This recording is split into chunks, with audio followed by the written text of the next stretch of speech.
नमस्कार, बहुत स्वागत है आपका जी उत्तर प्रदेश उत्तराखंड देख रहे हैं पर आपके साथ मैं हूं आसिफ शेख। देश में कोरोना का कहर एक तरह से थमता नजर आ रहा है। आज 41 दिनों के बाद आंकड़े 2 लाख के नीचे आए हैं। यह थोड़ा सुकून और राहत की बात तो है, लेकिन हम बिल्कुल निश्चिंत हो जाएं ऐसा भी नहीं है। कोरोना के साइड इफेक्ट के तौर पर कई ऐसी स्वास्थ्य संबंधी चुनौतियां हैं जिसे लोग झेल रहे हैं। पिछले दिनों ब्लैक फंगस पर हमने काफी चर्चा की। आज हम ब्लैक फंगस के साथ कोरोना के और क्या साइड इफेक्ट्स हो सकते हैं इस पर बात करेंगे। साथ ही बात करेंगे एम्स के डायरेक्टर डॉक्टर रणदीप गुलेरिया के उस बयान की जिसमें उन्होंने कहा कि कोरोना की तीसरी लहर में बच्चों के लिए कोई खास चिंता की बात नहीं है। डॉक्टर रणदीप गुलेरिया का कहना है कि हमने कोरोना की पहली और दूसरी लहर में देखा कि बच्चों में संक्रमण बहुत कम पाया गया, इसीलिए अब तक ऐसा नहीं लगता कि आगे जाकर कोरोना की तीसरी लहर में बच्चों में कोविड संक्रमण देखा जाएगा। उन्होंने आगे जोड़ा कि अब बच्चे आपस में मिलेंगे, स्कूल खुलेंगे तो खतरा हो सकता है। कुल मिलाकर कोरोना के साइड इफेक्ट और तीसरी लहर की चुनौतियां क्या होंगी, आज बात इसी पर करने वाले हैं। हमारे साथ एक्सपर्ट्स का एक खास पैनल भी मौजूद है और सीधा हम आपको लिए चल रहे हैं। हमारे साथ doctor Ajay Shankar Tripathi ji medical superintendent हैं, लोक बंधु अस्पताल लखनऊ से हमारे साथ जुड़े हुए हैं। मैं बहुत स्वागत करता हूं आपका डॉक्टर त्रिपाठी। इसके साथ साथ अभी कुछ और गेस्ट भी हमें ज्वाइन करेंगे, कुछ और एक्सपर्ट्स भी हमें ज्वाइन करेंगे। लेकिन डॉक्टर त्रिपाठी, सबसे पहला सवाल जो मैं आपसे पूछना चाहता हूं वो यही है, एक्सपर्ट्स दो राय क्यों हैं? अब तक हम देख रहे थे कि हम सुन रहे थे, एक्सपर्ट्स बता रहे थे, डॉक्टर्स बता रहे थे कि तीसरी लहर बच्चों पर भारी पड़ सकती है। रणदीप गुलेरिया साहब कहते हैं कि तीसरी लहर बच्चों पर कोई खास चिंता की बात नहीं है। अब कुछ नई फाइंडिंग्स, कुछ नया मालूम चला है क्या इसके बारे में सर?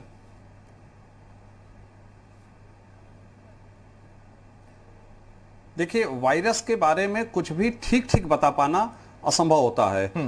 वायरस का जो नेचर होता है, इसकी जो म्यूटेंट, जो नया वायरस आएगा, जो नया म्यूटेंट आएगा, वो कितना प्रभावी होगा, किस पर प्रभावी होगा, ये ठीक ठीक बता पाना मुश्किल होता है। लेकिन एक कयास लगाया जाता है मेडिकल क्षेत्र में। हम लोग बैठ के सोचते हैं कि क्या होगा, हो सकता है। तो अंदाजा यही लग रहा था कि 18 साल के ऊपर चूंकि वैक्सीन लगने वाला है, तो 18 के नीचे वालों को वैक्सीन नहीं लगेगा, तो वो सबसे ज्यादा प्रभावित हो सकते हैं। ईश्वर से प्रार्थना है कि ऐसा न हो, लेकिन हम लोगों की तैयारी होनी लाजमी है कि हम लोग बच्चों के लिए पूरी तरीके से तैयार हों, क्योंकि बुजुर्ग, काफी हमारे बड़े बुजुर्ग जो है उनकी सेकेंड वेव में डेथ हुई है।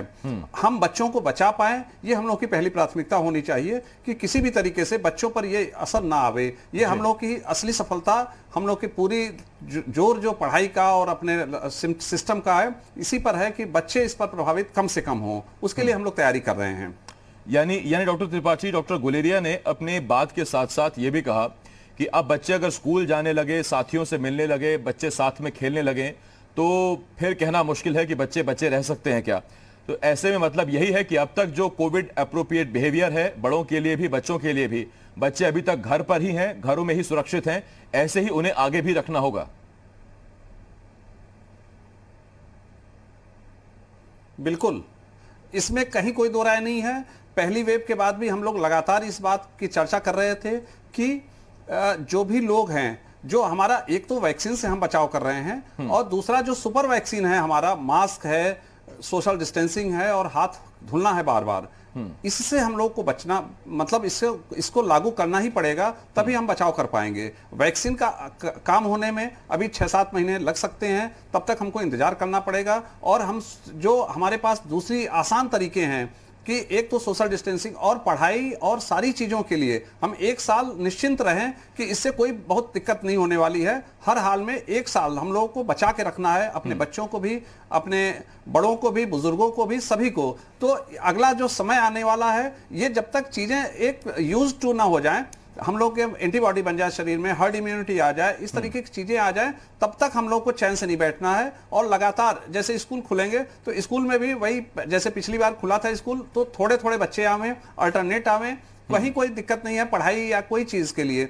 जीवन सबसे महत्वपूर्ण है, जीवन ही बचाना है, हम लोगों का प्रथम लक्ष्य होना चाहिए। सारी चीजें बाद में हो जाएंगी, 1-8 साल में सब चीजें सेट हो जाती हैं, बढ़िया हो जाता है। मैं लौट रहा हूं आपके पास, और हमारे इस खास कार्यक्रम में हमारे साथ 2 एक्सपर्ट हमें और ज्वाइन कर रहे हैं। हमारे साथ ENT स्पेशलिस्ट डॉक्टर प्राची जी जुड़ गई हैं। मैम, बहुत स्वागत है आपका। और इसके साथ साथ देहरादून से कोविड एक्सपर्ट डॉक्टर विपिल कांडपाल जी भी हमारे साथ अभी जुड़ेंगे, लेकिन डॉक्टर रितु सक्सेना जी हमारे साथ जुड़ गए हैं।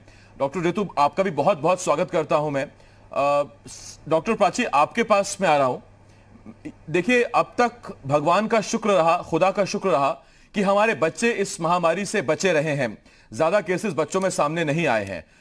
ऐसी क्या वजह है जिससे बच्चे इस कोविड की वजह से बचे रहे, पहला?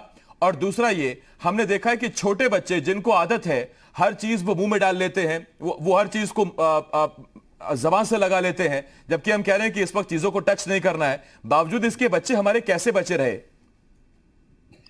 एक्चुअली बच्चों की फॉर्चुनेटली फर्स्ट वेव में नॉर्मल पॉपुलेशन बहुत ही कम इफेक्ट हुई थी, सिर्फ हाई रिस्क पॉपुलेशन ही इफेक्ट हो रही थी।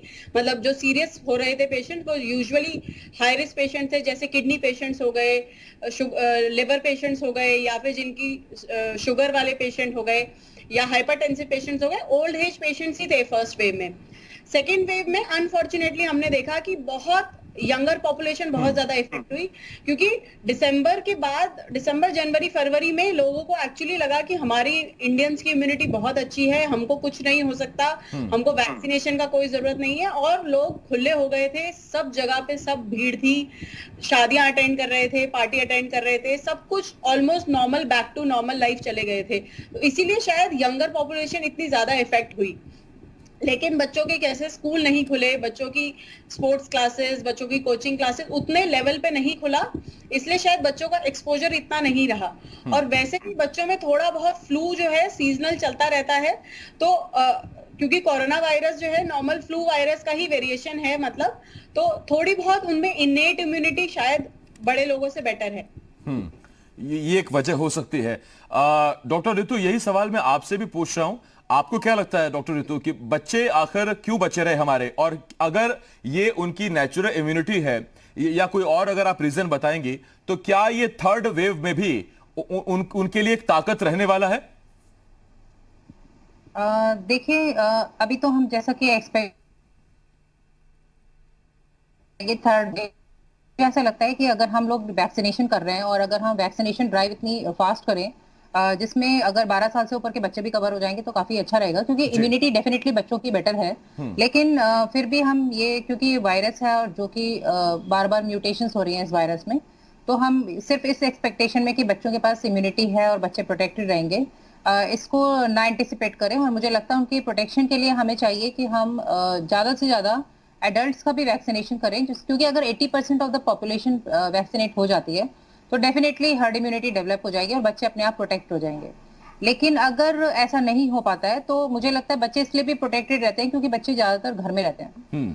क्योंकि जैसे ही कोई पैंडेमिक आता है तो सबसे पहले हम कोशिश करते हैं कि बुजुर्गों को और बच्चों को हम सेव करें, और वो बच्चों को और बुजुर्गों को हम बंद कर देते हैं घर में ही, क्योंकि जो भी अर्निंग मेंबर्स हैं या जिनको भी जॉब पे जाना है या स्कूल कॉलेजेस जाना है वो बड़े लोग हैं ज्यादातर, और बहुत छोटे बच्चों से भी डोंट एक्सपेक्ट, उनकी पढ़ाई इतनी इंपॉर्टेंट नहीं है हम लोग के लिए जितनी उनकी लाइफ इंपॉर्टेंट है। इसलिए हम कोशिश करते हैं कि उन्हें घर में ही रखें। तो this is one of the reasons कि उनको घर में रखा है हमने, तो वो बचे हुए हैं। लेकिन ऐसा प्रेडिक्ट करना कि अगली वेव में वो भी बचे रहे, तो इसके लिए हम कोई एफर्ट ना करें, थोड़ा गलत होगा।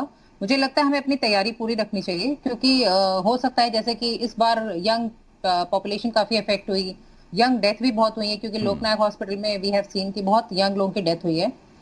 जबकि बच्चे इस बार हमारे पास इस सेकेंड वेव में अराउंड 40 आए हैं, बहुत कम आए हैं परसेंटेज, लेकिन और उनमें कोई सीरियस ऐसा मतलब कोई मोर्टेलिटी ज्यादा नहीं हुई। तो हम थर्ड वेव में एक्सपेक्ट तो यही कर रहे हैं कि मोर्टेलिटी और ज्यादा सिक नहीं होंगे बच्चे, लेकिन अगर ज्यादा मात्रा में बच्चे इन्फेक्ट हो गए तो उनके साथ साथ हमें ये भी माना, क्योंकि सिर्फ बच्चों को एडमिट नहीं कर सकते। जब भी हम वार्ड में एडमिट करने का होता है तो एक छोटे बच्चे को एडमिट करने के लिए जरूरी है कि उसके पेरेंट्स साथ में हो। बिल्कुल, यही मेरा अगला सवाल भी था और ये बहुत अहम है, चूंकि डॉक्टर रितु इस वक्त डिप्टी मेडिकल सुपरिटेंडेंट है LNJP अस्पताल दिल्ली में। डॉक्टर रितु, मैं आपसे ही पूछना चाह रहा हूं ये सवाल कि क्या PICU अपग्रेड किया गया है थर्ड वेव को लेकर? क्या तैयारियां LNJP में की गई हैं? देखिए, इस बार क्योंकि ये अकॉर्डिंग टू द नीड होता है, जैसे इस बार बच्चे कम थे, पिछली बार वेव में भी बच्चे बहुत कम थे, तो हमने बल्कि पीडियाट्रिक वार्ड में भी कोशिश की कि हम उनका मैक्सिमम यूटिलाइजेशन करें। हमने बेड्स खाली नहीं छोड़े उनमें, हमने बल्कि एडल्ट्स को भी लिटा दिया और उनका ट्रीटमेंट भी किया है वहां पर। अब अगर बच्चों की मात्रा ज्यादा होती है तो डेफिनेटली हम कोशिश कर रहे हैं कि बेड्स की संख्या बढ़ाई जाए, उनके इक्विपमेंट्स, क्योंकि बच्चों के थोड़े वेंटिलेटर्स और ये सब डिफरेंट होते हैं, उनके गैजेट सब जितने इक्विपमेंट्स हैं वो हम नए प्रोक्योर करने की उसमें प्रोसेस में हैं। और उनकी, क्योंकि उनके अंदर दवाइयां भी अलग तरह से दी जाती हैं, उनकी डोजेस भी अलग होती हैं, उनकी रिक्वायरमेंट भी अलग होती है, और पीडियाट्रिक वार्ड्स अलग तरह से डिजाइन किए जाते हैं। उनमें बच्चों को हम बंद नहीं कर सकते, बड़े तो लेट जाते हैं, लेकिन बच्चों के लिए हमें उनके लिए जैसे प्ले जोन भी बनानी पड़ेगी, उनके टॉयज का भी अरेंजमेंट करना पड़ेगा। उनको एक जगह मतलब लिटाना बहुत डिफिकल्ट काम है, तो इसलिए उनके एंटरटेनमेंट की, उनकी मेंटल हेल्थ का हमें काफी ध्यान रखना पड़ेगा और इसके अकॉर्डिंगली ही डिजाइन करेंगे हम लोग वार्ड्स, और ये तैयारियां चल रही हैं। जी, मैं डॉक्टर ऋतु आपके पास आ रहा हूँ। डॉक्टर प्राची, मैं आपके पास आ रहा हूँ। देखिए, अब तक black fungus, white fungus, corona, इनके सिम्टम्स लोग रट चुके हैं।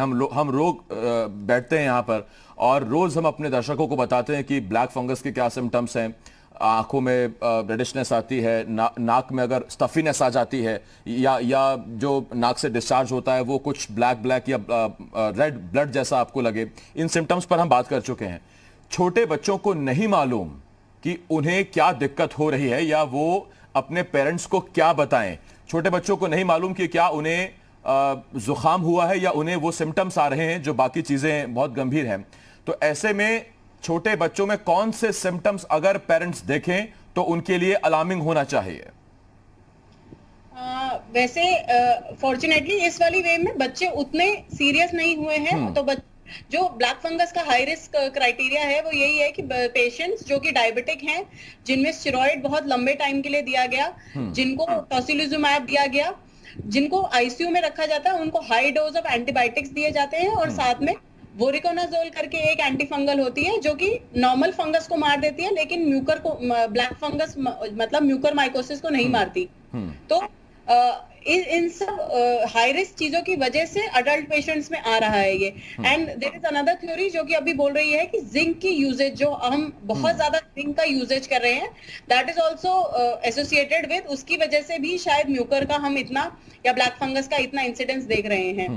जो बच्चे हैं उनका मोस्टली सिम्टोमेटिक ट्रीटमेंट हुआ है। आईसीयू एडमिशन वाले बच्चे जो हैं बहुत कम हैं।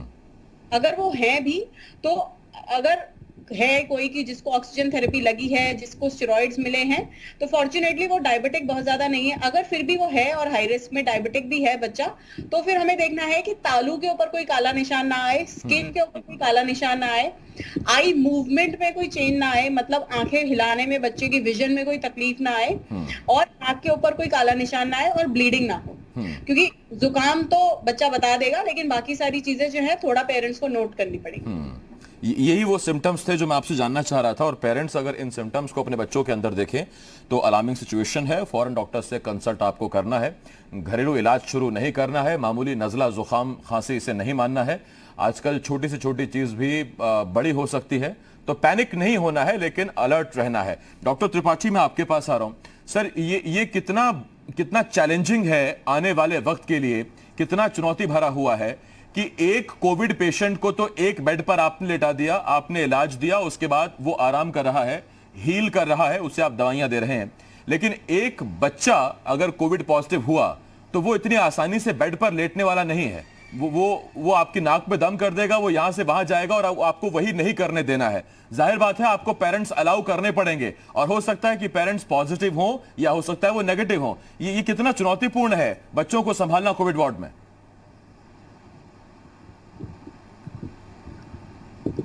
निश्चित रूप से ये बहुत ही चुनौतीपूर्ण कार्य है, और इस काम के लिए हम लोग लगातार बैठकें कर रहे हैं कि किस तरीके से हम इसको काम को आगे बढ़ाएं। जैसे कि कई चीज़ें निकल के आ रही हैं, और वो हफ्ते 10 दिन में हम लोग इसको व्यवस्थित कर लेंगे। कुछ एज वाइज हम लोग अलग अलग वार्ड बना रहे हैं कि एज वाइज सेक्टर रहे, उस एज वाइज में उनके खिलौने और उनका जो वार्ड रहे वो बच्चों का, जैसे बच्चों के फ्रेंडली एटमॉस्फेयर रहे, उसमें वो बच्चे आराम से रह सकें। और निश्चित रूप से हमारा विचार तो यही है कि वो अटेंडेंट के तौर पे उनके माँ बाप में से कोई एक लोग जरूर रहें उनके साथ, और उनके साथ जो एक समस्या आ सकती है, अगर निगेटिव है तो समस्या आ सकती है, लेकिन फिर भी अपने प्रिकॉशन के साथ वो रह सकते हैं, क्योंकि घर पे भी छोटे बच्चे को तो अलग नहीं रख सकते हैं। होम आइसोलेशन में भी माँ बाप में से किसी एक को तो रखना ही पड़ेगा साथ में। हॉस्पिटल भी इसके लिए तैयार हो रहा है, हम लोग उसके लिए अलग अलग मेल और फीमेल वार्ड के लिए बना रहे हैं कि जो अटेंडेंट के रूप में वो रहना चाहें, रेस्ट करना चाहें तो अस्पताल ही उसके लिए व्यवस्था करेगा। और इस तरीके से आईसीयू के लिए भी हम लोग सोच रहे हैं कि एक बेड पे जैसे छोटा बच्चा है तो मैन पावर की भी दिक्कत है, तो उसके लिए हम लोग अटेंडेंट को जरूर चाहेंगे कि वो रहे साथ में, तो इससे कोई बहुत परेशानी होने वाली नहीं है। ठीक, देखिए अभी तक तो जो संकेत हैं वो बड़े पॉजिटिव हैं कि बच्चों को अब तक फर्स्ट वेव और सेकंड वेव में ज़्यादा कोरोना ने अपनी चपेट में नहीं लिया है। लेकिन जैसा डॉक्टर त्रिपाठी ने शुरू में कहा कि अभी भी इसके बारे में स्टडीज चल रही हैं, निश्चित तौर पर इस वायरस या इससे होने वाले असर पर कुछ साफ नहीं कहा जा सकता। डॉक्टर ऋतु, मेरा आपसे सवाल है, आपने एक बहुत अच्छी बात कही, हम भी उस चीज को थोड़ा बहुत जानते हैं। हम जानते हैं कि पीडियाट्रिक वार्ड में जो वेंटिलेटर्स या जो दूसरे गैजेट्स होते हैं, मेडिकल इक्विपमेंट होते हैं, वो वयस्कों से बहुत अलग होते हैं। थर्ड वेव के लिए क्या हम पीडियाट्रिक के स्तर पर हम तैयार हैं? क्या उतने गैजेट्स हमारे पास है? क्योंकि फर्स्ट और सेकंड वेव में हमने ज्यादातर जो गैजेट्स जुटाए हैं वो बड़ों के लिए वेंटिलेटर्स हैं, ऑक्सीजन कंसंट्रेटर्स हैं, बड़ों के लिए वो सिलेंडर्स हैं। बच्चों के लिए क्या हमारे पास वो पर्याप्त तैयारियां हैं?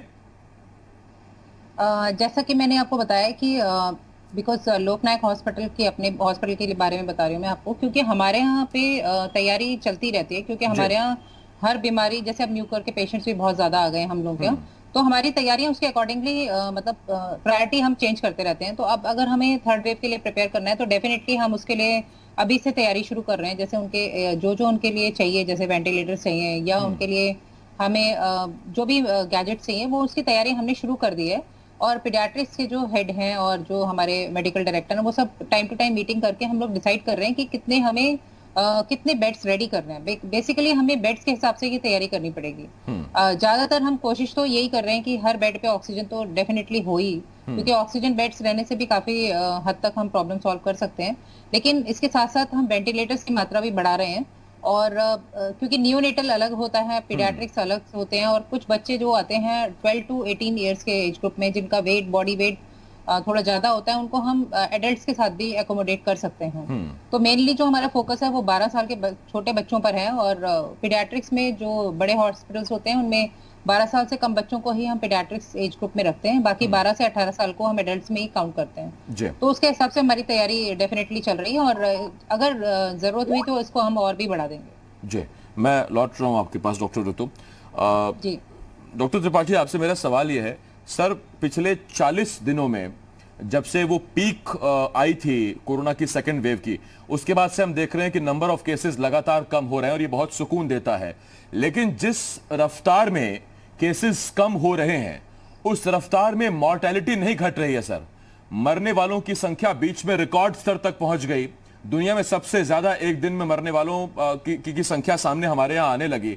उसकी क्या वजह थी सर? हमने देखा था कि फर्स्ट वेव में मॉर्टेलिटी भी उसी प्रोपोर्शन में चल रही थी जिस प्रोपोर्शन में केसेस बढ़ रहे थे या घट रहे थे। इस सेकंड वेव में हमने देखा कि मॉर्टेलिटी अभी भी उतनी बनी हुई है, जबकि नए संक्रमण के मरीज कम आ रहे हैं।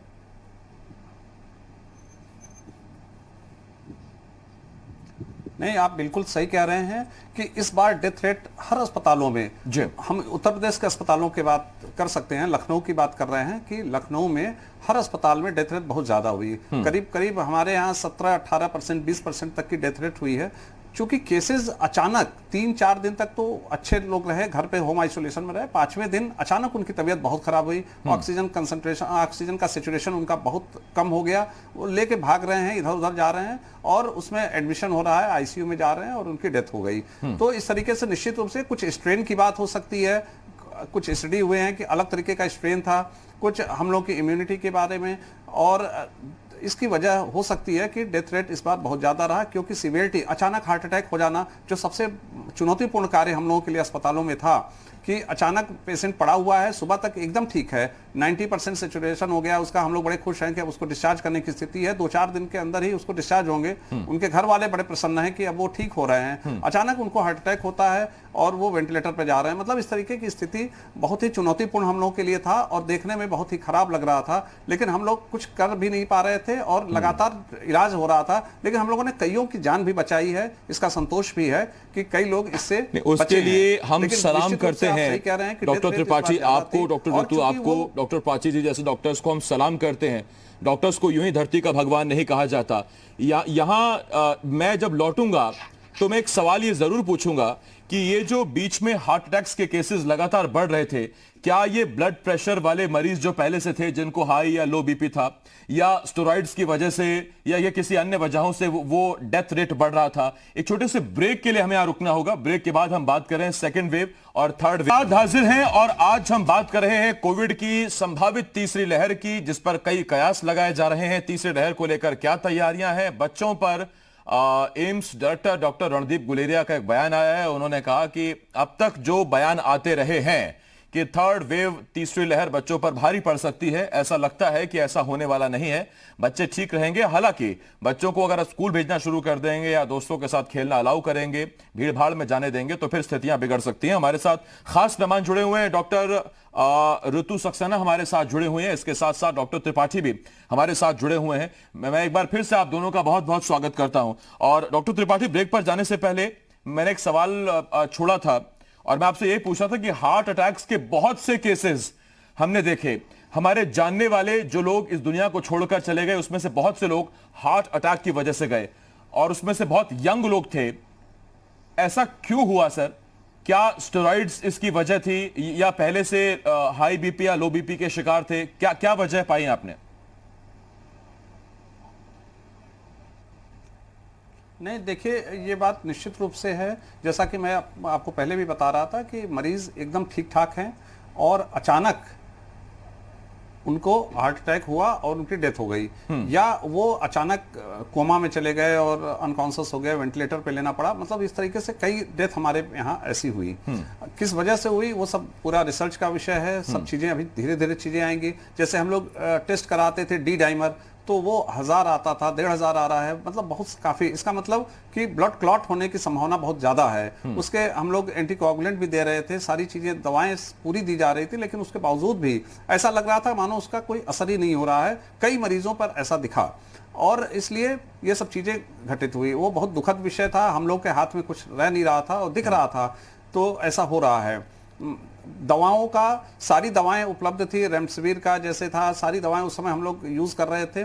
और लेकिन फिर भी काफी मरीज हमारे, हमने एक डाटा भी दिया आपको कि 16-17% हमारे यहाँ डेथ हुई। तो इस वजह से भी हुई।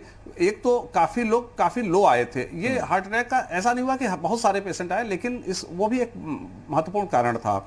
ऑक्सीजन सेचुरेशन में बहुत सारे घर पे पड़े रहे लोग और 60-70% पे हमारे यहाँ एडमिट हुए।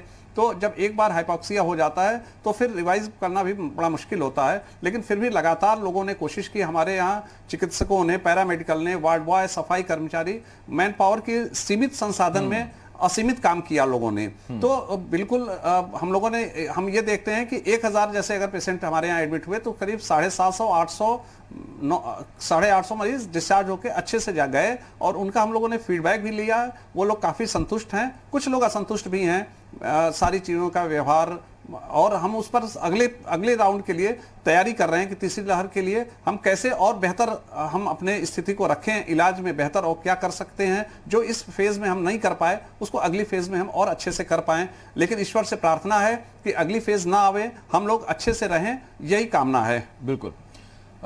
देखिए, मैं बार बार एक बात कहता हूं और मैं कहता हूं कि आप रातों रात किसी पुरानी बिल्डिंग या किसी और विभाग की बिल्डिंग को अस्पताल में तब्दील कर सकते हैं।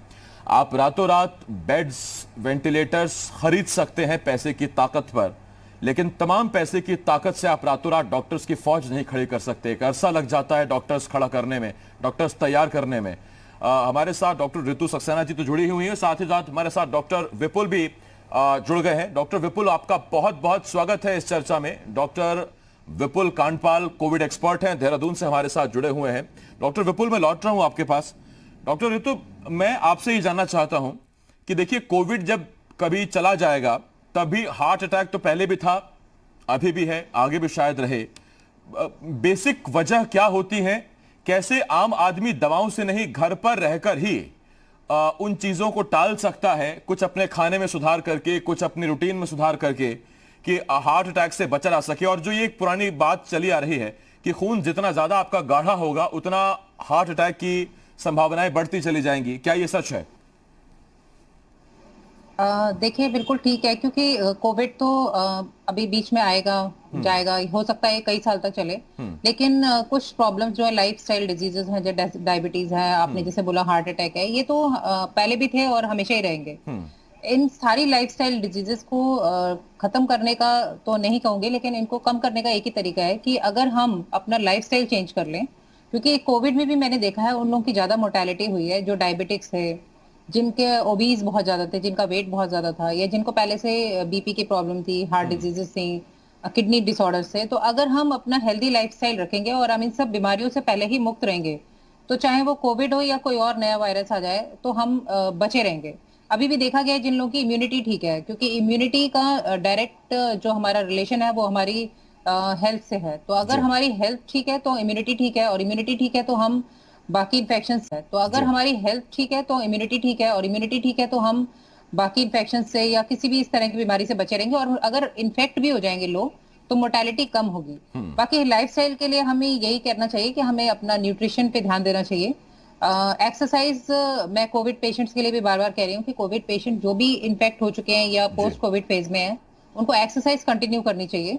एक्सरसाइज का ये मतलब नहीं कि जो बेड पे लेटा है वो मतलब वॉक के लिए चला जाए, लेकिन जो एक्सरसाइज का मतलब ये है कि जो बेड रिडन है वो बेड पे लेटे लेटे कुछ कुछ एक्सरसाइजेस होती हैं, फिजियोथेरेपी होती है, वो करते रहें। और जो लोग पोस्ट रिकवरी फेज में हैं उनको अपनी वॉक शुरू कर देनी चाहिए, उनको घर में ही योगा, मेडिटेशन, ये सब शुरू कर देना चाहिए, और धीरे धीरे अपने एक्सरसाइज के लेवल को बढ़ाते हुए उनको थोड़ा सा इम्प्रूवमेंट करनी चाहिए, जिससे उनका वेट भी कंट्रोल में रहे और वो इन सब बीमारियों से मुक्त रहे। क्योंकि हार्ट अटैक उन्हीं लोगों को ज्यादा होता है जिनके अंदर ये लाइफस्टाइल डिजीजेस, डायबिटीज, हाइपरटेंशन, जिनके अंदर लिपिड, आपने जैसे बताया था कि लिपिड अगर उनका प्रोफाइल डी रेंज है तो उनको ज्यादा चांसेस हैं, या उनको फैमिलियल प्रॉब्लम है, मतलब उनकी फैमिली हिस्ट्री है इस सब चीजों की। तो आई थिंक इन लोगों को ज्यादा अलर्ट रहने की जरूरत है। ठीक, मैं डॉक्टर ऋतु आपके पास लौट रहा हूं। डॉक्टर विपुल इस वक्त हमारे साथ देहरादून से जुड़े हुए हैं, कोविड एक्सपर्ट हैं। डॉक्टर विपुल, मेरा आपसे एक सवाल ये है सर, अब देश में हम देख रहे हैं कि धीरे धीरे मामले कम हो रहे हैं। अब इंफ्रास्ट्रक्चर देश में हमारे पास है, इसलिए हम मरीजों को संभाल पा रहे हैं, या जो मोर्टेलिटी बढ़ी वो दरअसल इसलिए क्योंकि संसाधन, इंफ्रास्ट्रक्चर उतना नहीं था जितना पीक पर कोरोना आ गया था और रिकॉर्ड नंबर ऑफ केसेस हम लोग फेस कर रहे थे?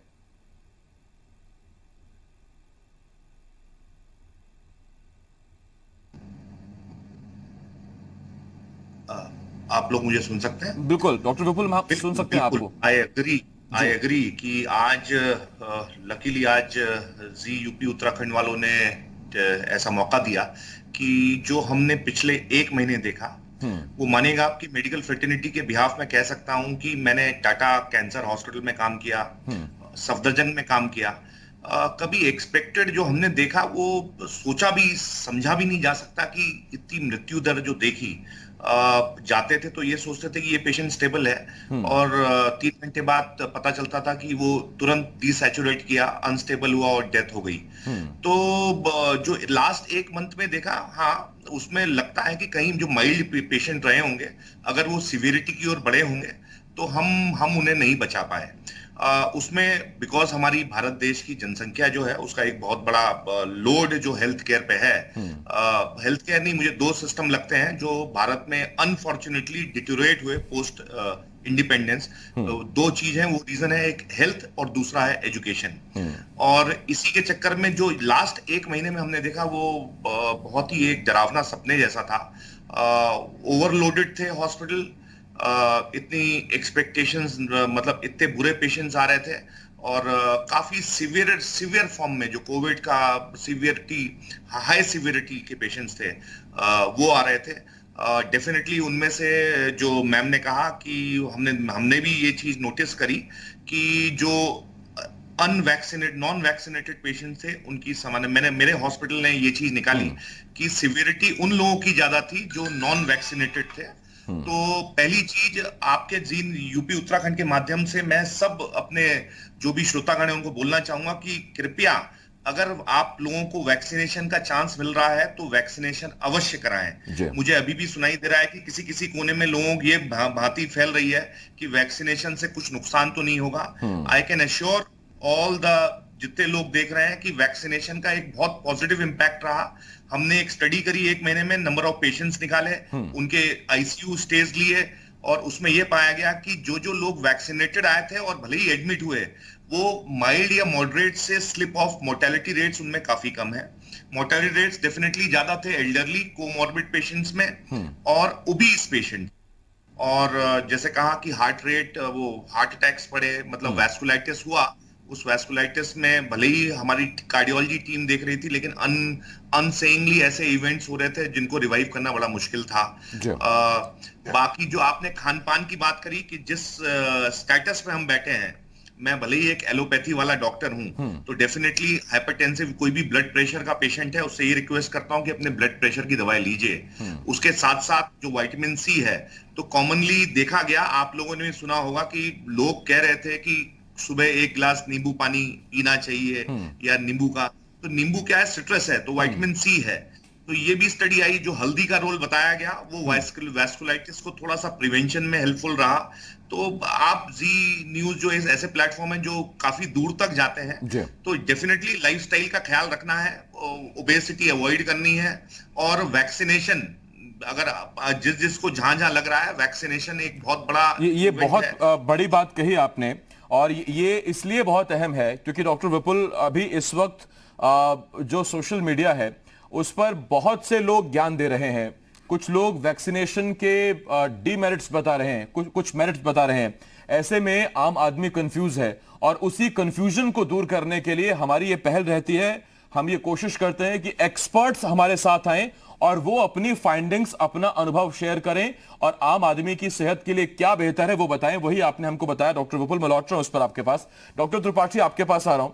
डॉक्टर त्रिपाठी, हमने देखिए, मैंने जो पाया वो ये कि हमारे देश में ऑक्सीजन की कोई कमी नहीं थी। हमारे देश में इतना स्टील प्रोडक्शन होता है, मेडिकल ऑक्सीजन प्लांट्स पहले से थे, लेकिन किस जगह पर सडनली ऑक्सीजन की डिमांड बढ़ेगी और एट दैट टाइम ऑक्सीजन वहां मौजूद है या नहीं, मुझे लगता है कि दिक्कत वहां थी।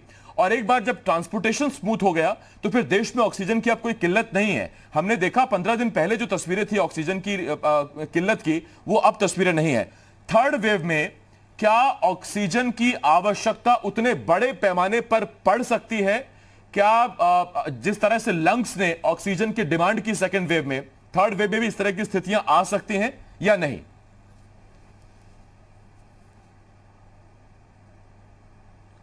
देखिए, बिल्कुल आपने सही कहा। कुछ दिन के लिए, 2-4 दिन के लिए ऐसा लगा था मानो कि ऑक्सीजन की कमी हो रही है, लेकिन सरकारों ने इतने शीघ्रता से काम किया और ग्रीन कॉरिडोर बनाया और कहां-कहां से ट्रेन चलाकर एयरपोर्ट से कहां-कहां से ऑक्सीजन की तुरंत, मतलब इतनी जल्दी व्यवस्था किया कि हम लोग खुद आश्चर्यचकित रह गए कि कैसे इंतजाम हो गया और फिर ऑक्सीजन नॉर्मल हो गया। ऑक्सीजन का जो भी सिलेंडर आना और हर चीज वो नॉर्मल स्थिति में है। और चूंकि आज की डेट में मरीज काफी कम है तो इस समय तो कोई दिक्कत नहीं है। लेकिन इसके दौरान सरकारों ने तीसरी दौर की जो तीसरी वेव आनी है उसके लिए हर अस्पताल, ऑलमोस्ट हर अस्पताल के लिए, जी जैसा कि मैं कह रहा था कि इस समय जो तीसरी वेव आनी है जिसकी संभावना व्यक्त की जा रही है, उसके लिए हर अस्पताल, ऑलमोस्ट 90% अस्पतालों को ये कहा गया है और इस तरीके से सरकारों ने मदद कर रहे हैं। उसमें कुछ एनजीओज उसमें लगे हुए हैं कि हर अस्पताल आत्मनिर्भर बन जाए ऑक्सीजन के लिए, एटलीस्ट अपने 2/3 पार्ट के लिए, ऑक्सीजन के लिए वो आत्मनिर्भर बन जाए, खुद उसका जनरेशन पॉइंट हो और खुद वो अपने यहाँ सेंट्रल लाइन को सप्लाई दे पाए, जो पाइपलाइन है जो अगर ऐसी स्थिति फिर दोबारा अगर आती है तो भविष्य में। और ये बहुत अच्छा कदम है कि हम लोग अगर ऑक्सीजन की जो बेसिक कमी होती है, जिसके बारे में हमेशा चीजें चर्चा में होती हैं कि ऑक्सीजन की कमी है और सिलेंडर ढोना और ले आना प्लांट से बार बार करना, ये एक बहुत हेक्टिक काम होता है। तो इसके लिए अगर हमारा जनरेशन पॉइंट मजबूत हो जाएगा और कंसंट्रेटर जैसे आया है, इस समय इतने मात्रा में कंसंट्रेटर आ गए, ऑक्सीजन कंसंट्रेटर, कि वो केवल इससे हमारा ऑक्सीजन की जो मात्रा हम लोग खर्च करते हैं वो भी बचाव हो रहा है। तो ये दोनों चीजें चल रही है, एक तो प्रोडक्शन हो रहा है और ऑक्सीजन कंसंट्रेटर लग जाने से पीएससी सीएससी हर स्तर पे जैसा कहा है सरकार ने कि 20 कंसंट्रेटर सीएससी पे और 10 पीएससी पे लग जाएगी, तो जो नॉर्मल 90% वाले सेचुरेशन वाले वो वहीं ठीक हो जाएंगे, पीएससी सीएससी पे ही ठीक हो जाएंगे, उनके लिए कोई बहुत प्रॉब्लम वाली चीजें नहीं है। होम आइसोलेशन टाइप की चीजें रहेंगी, तो गांव में होम आइसोलेशन पर न रखे, अगर वो पीएससी सीएससी पे रहते हैं और वहां ऑक्सीजन कंसंट्रेटर है तो काफी कुछ मरीज मैनेज हो जाएगा। और देखिए हमारा लखनऊ का चाहे infrastructure लोक बंधु और मजबूत अस्पताल हो रहा हो है। या Third दिल्ली wave का ना आवे तो- एलएनजेपी, जी, जी, बिल्कुल। छोटी छोटी जगहों से लोग किस तरह पहुंच जाते हैं बड़े अस्पतालों में इलाज कराने के लिए, क्योंकि छोटी जगह उनको व्यवस्थाएं नहीं मिलती और फिर वो जो एक जो भीड़ इकट्ठा हो जाती है, डॉक्टर्स के लिए भी बड़ा मुश्किल होता है मरीजों को उस वक्त में संभालना। तो ऐसे में अगर primary health centres, community health centres में ही उनको ऑक्सीजन मिलेगी तो जाहिर बात है कि इधर भी लोड कम रहेगा। डॉक्टर ऋतु, मैं आपके पास आ रहा हूं। डॉक्टर ऋतु, आपकी क्या फाइंडिंग्स हैं तीसरी लहर के बारे में? ऑक्सीजन क्या हमें उसी स्तर पर चाहिए होगी जिस स्तर पर, जिस क्वांटिटी में हमें सेकंड वेव में चाहिए थी, या आप कुछ अलग सोचती हैं इस पर? देखिए, मेरा मानना है कि ऑक्सीजन की जरूरत तो डेफिनेटली पड़ेगी, क्योंकि ये न्यूमोनाइटिस, बेसिकली इसमें न्यूमोनाइटिस होती है और लंग के किसी भी इन्फेक्शन में हमें ऑक्सीजन की जरूरत पड़ सकती है। तो सारे जितने भी लोग हैं उनको मुझे लगता है कि हर लेवल पे, चाहे वो कम्युनिटी लेवल पे हो या चाहे वो गवर्नमेंट के लेवल पे, लोगों को प्रिपेयर्ड रहना चाहिए। ऑक्सीजन कंसंट्रेटर एक इतनी छोटी सी चीज है जो कि लोग अफोर्ड कर सकते हैं और लोग रख भी सकते हैं अपने पास, जो रख सकते हैं उनको ले लेना चाहिए। बाकी गवर्नमेंट की तरफ से मुझे लग रहा है काफी मात्रा में ये चीजें खरीदी जा रही हैं और अगर इनका मतलब सही रेशियो रहेगा तो मुझे लगता है कि हम एटलीस्ट पेशेंट की जान बचा पाएंगे। क्योंकि इस बार जो देखा गया था वो ये देखा गया था कि लोग जो हमारे पास पहुंचे थे वो बहुत ही कम सैचुरेशन जी बिल्कुल वो मैनेज नहीं कर पाएंगे, तब वो हॉस्पिटल की तरफ भाग रहे थे। अगर ये पहले ही हम उनको प्रॉपर गाइडेंस दे देते या डॉक्टर्स के कंसल्टेशन में रहते, वो लोग अपना इलाज खुद ना करने लग जाते, तो काफी लोगों की जान बच सकती थी। जैसा कि अगर जिस पेशेंट को जैसे ही लगता है कि 93 से सैचुरेशन ड्रॉप कर रही है तो वो इमीडिएटली अगर हॉस्पिटल्स में या जो हमारे कोविड केयर सेंटर्स हैं वहां पे पहुंच सकते थे, वहां पे इलाज ले सकते थे। क्योंकि सिर्फ ऑक्सीजन एक ट्रीटमेंट नहीं है, ऑक्सीजन सिर्फ एक सपोर्टिव मेजर है। इसके साथ हमें दवाइयां चाहिए, क्योंकि दवाइयों का भी बहुत इंपॉर्टेंट रोल है। अगर आप इन्फेक्शन क्योर ही नहीं करेंगे तो चाहे आप जितनी मर्जी ऑक्सीजन दे दीजिए, पेशेंट ठीक नहीं हो सकते। तो ऑक्सीजन के साथ साथ हमें बाकी इक्विपमेंट्स, हमें दवाइयां, हमें स्टेरॉइड्स, क्योंकि स्टेरॉइड्स का काफी इंपॉर्टेंट रोल प्ले किया है स्टेरॉइड्स ने, और जितनी भी लेटेस्ट मेडिसिन है, रेमडेसिविर या टोसिलिजुमैब, ये सब हमें पर्याप्त मात्रा में रखनी चाहिए। साथ में इनके एंटीबायोटिक्स का भी बहुत इंपॉर्टेंट रोल रहा है, क्योंकि ऐसा देखा गया है कि कई पेशेंट्स का मतलब जैसे काउंट्स रेज हो जाते थे, उनको साथ साथ हमें एंटीबायोटिक्स भी चढ़ानी पड़ी। तो इन सब चीजों की मात्रा मतलब प्रॉपर होनी चाहिए। सिर्फ ऑक्सीजन पे फोकस करना ठीक नहीं रहेगा, सभी चीजों को हमें बैलेंस्ड उसमें रखना पड़ेगा और लोगों की अवेयरनेस हमें इंक्रीज करनी पड़ेगी कि कब हॉस्पिटल पहुंचना है और कब नहीं। जी, मैं डॉक्टर ऋतु आपके पास आता हूं। डॉक्टर विपुल, मैं आपके पास पहले आ रहा हूं, उसके बाद डॉक्टर त्रिपाठी मैं आपके पास आता हूं। डॉक्टर विपुल, तो क्या जैसा हमने जब इस चर्चा की शुरुआत की तो बात यही से शुरू हुई थी कि ये ऐसा वायरस है जो रोज नया रंग दिखाता है, नया स्ट्रेन लाता है। ऐसे में मेडिकल डॉक्टर को भी ये एक तरीके से ये सीख रहे हैं अभी कि कैसे फुल प्रूफ क्या है इससे लड़ने का तरीका। इसमें मेरा आपसे सवाल यह है डॉक्टर विपुल कि क्या स्टेरॉइड्स का इस्तेमाल करना है इस बीमारी में? करना है तो किस हद तक करना है, नहीं करना है तो किस केस में नहीं करना है? उस स्टेरॉइड की वजह से भी ब्लैक फंगस के मामले बढ़े हैं क्या सर? पहले तो जो चीज हुई है मैं उसके बारे में बताना चाहूंगा जी। कि हमेशा बोला गया prevention is better than cure. मानेगा आप कि हमें सेकेंड वेव इसलिए झेलनी पड़ी, मैं एज अ नॉन मेडिको बोलूंगा, एज अ भारतीय बोलूंगा, एज अ इंडियन बोलूंगा, क्योंकि हमारे दिमाग में एक चीज थी कि फर्स्ट वेव आई, अरे हमें तो बीसीजी वैक्सीनेशन लगा था, हम तो ये खाते हैं, हम तो वो खाते हैं। क्योंकि जब मैं जी प्लेटफॉर्म पे बोलता हूं तो ये मैं मानता हूं कि एक बहुत मास लोग इस चीज को सुन रहे होंगे, तो मैं स्टीरॉइड की बात नहीं करना चाहता। हम एक डेवलपिंग कंट्री हैं, हम यूरोपियन अमेरिकन या अगर पूछूं हम इंग्लिशमैन नहीं हैं। वहां पे मैं रहा हूं उस जगह, तो वहां का जो हेल्थ केयर सिस्टम है वो इतना डेवलप्ड है कि वो भी जब फेलियर हो गया तो हमारी गलती थी कि हमने उनसे सीख नहीं ली। वहां जब वेव्स चली तो हम लोग प्रिपेयर्ड नहीं थे, क्योंकि हमने एज अ नॉन मेडिको बोल रहा हूं, विपुल, ये डॉक्टर विपुल नहीं, विपुल बोल रहा है कि हमें भी लगा अबे यार हमारी इम्यूनिटी तो इंडियंस की बहुत ज्यादा है। तो पहले अगर आप प्रिपेयर्डनेस की बात कर रहे हैं तो let me be blunt and clear कि हम भारत देश में 125 करोड़ की आबादी में एक महीने में बात कहें या 15 दिन में बात कहें, हम किसी चीज के लिए भी प्रिपेयर्ड पैंडेमिक, ऐसी पैंडेमिक के लिए प्रिपेयर्ड नहीं है, ना तो धन से ना किसी चीज से। तो अब आती है प्रिवेंशन की बारी। तो हमें सबक ये लेना चाहिए एज अ कंट्री कि जो चीज वहां थी, कंट्रीज ने सबक लिया, उन देशों ने जो सबक लिया जिनके पास ये पेंडेमिक इस फॉर्म में आया था। अगर आप बोलोगे न्यूजीलैंड में नहीं आया, न्यूजीलैंड में पेशेंट नहीं है, मेरा एक दोस्त है डॉक्टर है न्यूजीलैंड में, मेरी बात हुई, बोला कुछ नहीं, हम फ्री घूम रहे हैं। लेकिन आज इंडिया को पूरा विश्व गंदी नजरों से देख रहा है।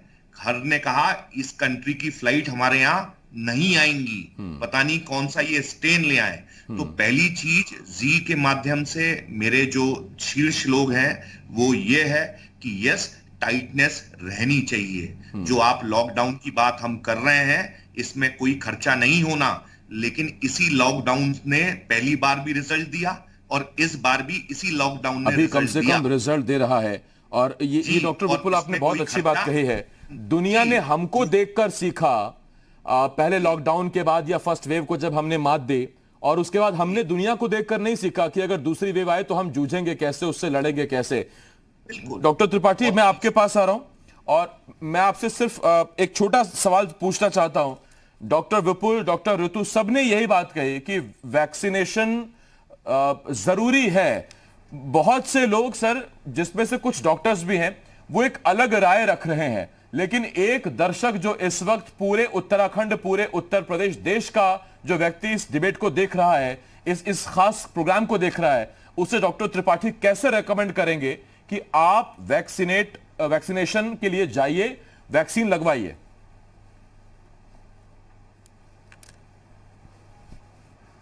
देखिए, इसमें कुछ करना ही नहीं है, ये हम लोग अपने उदाहरण से बताए हैं। हम लोगों ने, डॉक्टरों ने अपने उदाहरण से बताया कि सबसे पहले जब प्रधानमंत्री जी ने आह्वान किया और हम लोगों के लिए कहा, तो सबसे पहले सारे डॉक्टरों ने, ऑलमोस्ट सारे डॉक्टरों ने इसको अपने ऊपर लिया और पहला डोज और दूसरा डोज लिया, और उसकी वजह से सेकेंड वेव में काफी चीजें कंट्रोल में रही। हाँ, कुछ डॉक्टरों की निश्चित रूप से डेथ हुई है, लेकिन वो उतने ही % की बात है कि जितने वैक्सीन लेने के बाद से डेथ होती है। तो उससे घबराए नहीं। गांव में अभी भी जो हमारे उत्तर प्रदेश के गांव हैं, वहां के लोग हमसे फोन करके पूछते हैं, जो परिचित हैं वो लोग पूछते हैं कि इससे कोई नुकसान तो नहीं है। वो हम लोग तो साक्षात उदाहरण है कि मतलब हमारे पूरे, बिल्कुल, आप फ्रंटलाइन वर्कर से सबसे पहले तो वैक्सीन आप ही लोगों को लगा था, और उसके बाद भी इससे बड़ा उदाहरण और कौन होगा, लाइव एग्जांपल और कौन होगा। सर, बहुत धन्यवाद आपका हमारे साथ जुड़ने के लिए। वक्त मेरे पास खत्म हो गया।